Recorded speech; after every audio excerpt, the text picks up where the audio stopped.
Bulb जला करके इसको दर्शाया गया है कि समाजवादी सरकार बनती है तो 30 यूनिट की बिजली फ्री देगी। और पूछना चाहते हैं दिलदार नगर में जमनिया के लोगों, श्यामी प्रसाद मौर्य जी की गाड़ी के फोड़ने का बदला लोगे कि नहीं लोगे?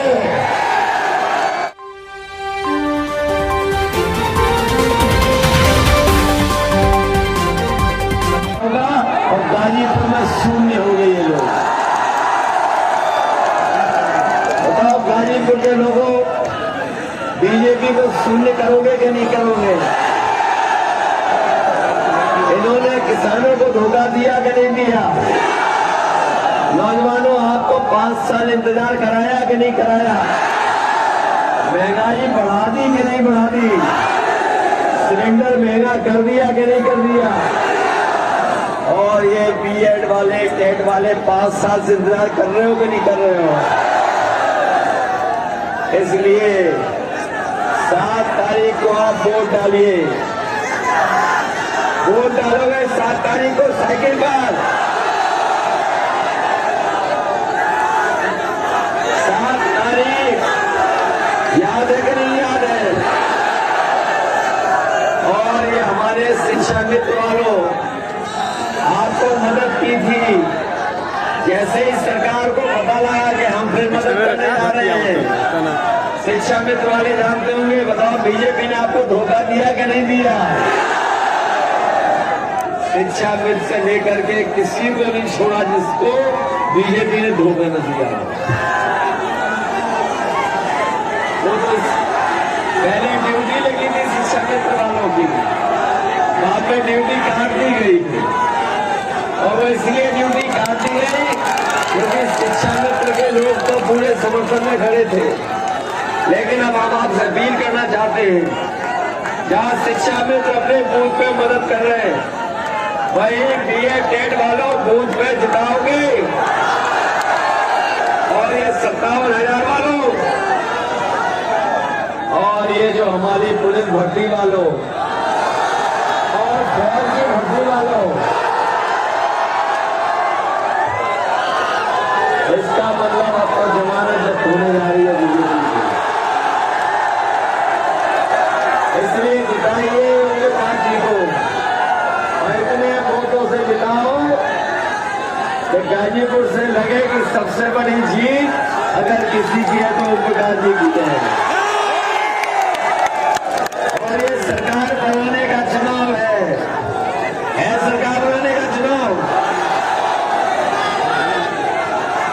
10 तारीख को परिणाम और उसके बाद सरकार,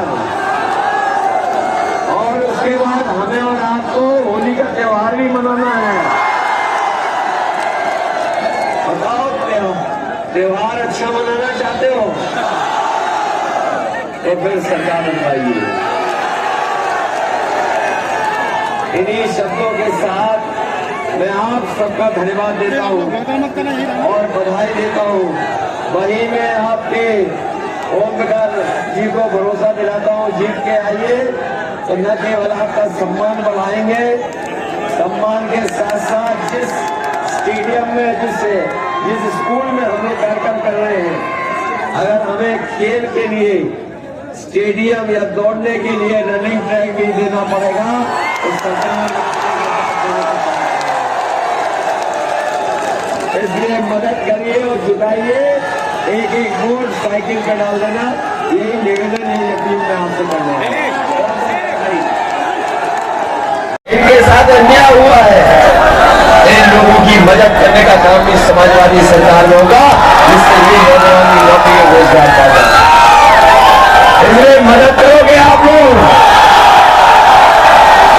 मैं अपने नौजवानों से कहना चाहता हूँ कि जो लोग एनसीसी का सर्टिफिकेट पाए हैं, ए सर्टिफिकेट, बी सर्टिफिकेट और सी सर्टिफिकेट, अगर हम लोगों को सरकार में उनको नहीं होगी तो भर्ती में पात्रता देने का काम भी सरकार में। को पीछे से बना लीजिए। चुनाव में अब तो चुनाव में कोई समय नहीं बचा है। बताओ, कोई समय बचाओ, चुनाव में तो बता दो।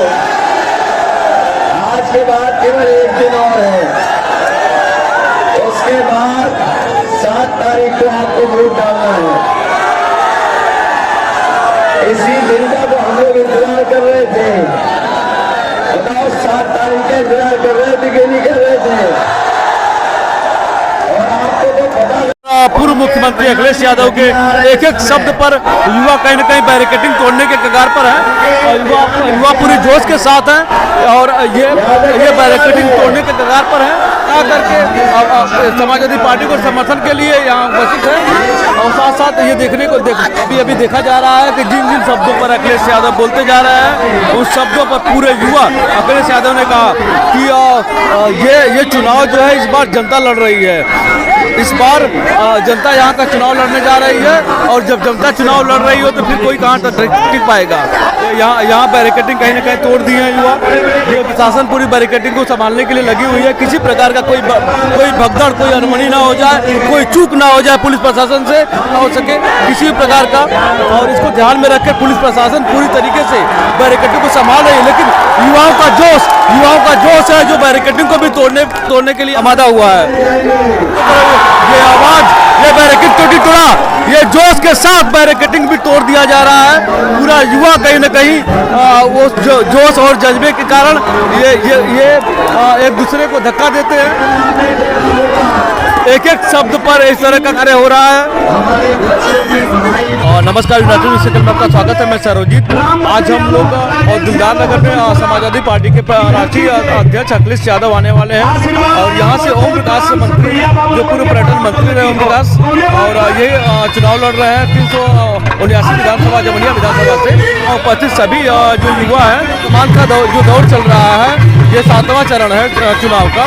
ये यहाँ से 7वां चरण का चुनाव आरंभ होगा और ये 7 तारीख को मतदान होगा। यहाँ जेपी को घेर रहे हैं। हालांकि लोकतांत्रिक नेता की बात है, मेरी खोज थी लोकतांत्रिक नेता कौन है, और एक सोच जब आती है जब इस पर, तो करहल विधानसभा से अखिलेश यादव ने बोला था कि जो संविधान और कानून का पालन नहीं करेगा वो समाजवादी पार्टी को वोट न करे। जबकि अब तक जितने भी पार्टियां रही हैं मंच से, इन लोगों ने मतदाताओं को लुभाने के लिए अलग अलग शब्द बोलते गए हैं और इन शब्दों से किसी भी प्रकार से मतदाता हमको वोट करे। वो बदला 7 तारीख को बटन दबाकर बताने की जरूरत है।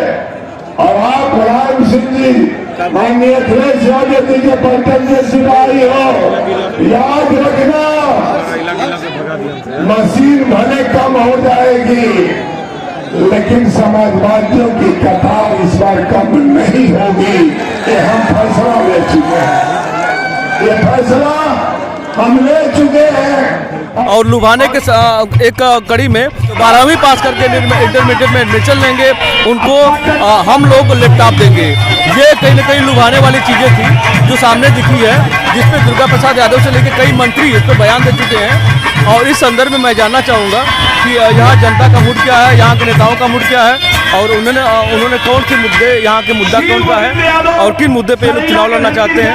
हाथों में पैड देखा जा रहा है, इन पैड पर इन्होंने मुद्दों को लिखा है और ये एक अलग तरीके का अपना समर्थन देना है कि अकेला लड़ जाएगा, जीतेगा और बढ़ जाएगा। स्वामी प्रसाद मौर्य पर हुआ जानलेवा हमले, पथराव का कुशवाहा समाज बदला लेगा, नए परिवार होगा, 22 में बदलाव होगा। आने वाले हैं। सभी पार्टियों ने घोषणा पत्र जारी किया है, संकल्प पत्र जारी किया है और वचन पत्र जारी किया है। ये लोकतांत्रिक चुनाव में इस तरह के पत्र जारी किए जाते हैं पार्टियों के द्वारा। आइए इस वचन पत्र में आपको दिखा रहे हैं, घोषणा पत्र में समाजवादी सरकार बनने पर कर्मचारियों को पेंशन पुनः होगी बहाल और नौजवानों को लैपटॉप, अगर हमारी सरकार बनती है नौजवानों को लैपटॉप दिया जाएगा। लैपटॉप का सिंबल बना के रखा गया है। उसी प्रकार से समाजवादी सरकार बनने पर कर्मचारियों की पेंशन पुनः बहाल होगी और ये कर्मचारियों को दिखाया गया है कि ये कर्मचारी हैं, सिंबल के माध्यम से दिखाया गया है कि IT सेल में 22 लाख लोगों को रोजगार दिया जाएगा और ये सिंबल है उसका। किसानों को ब्याज मुक्त लोन दिया जाएगा।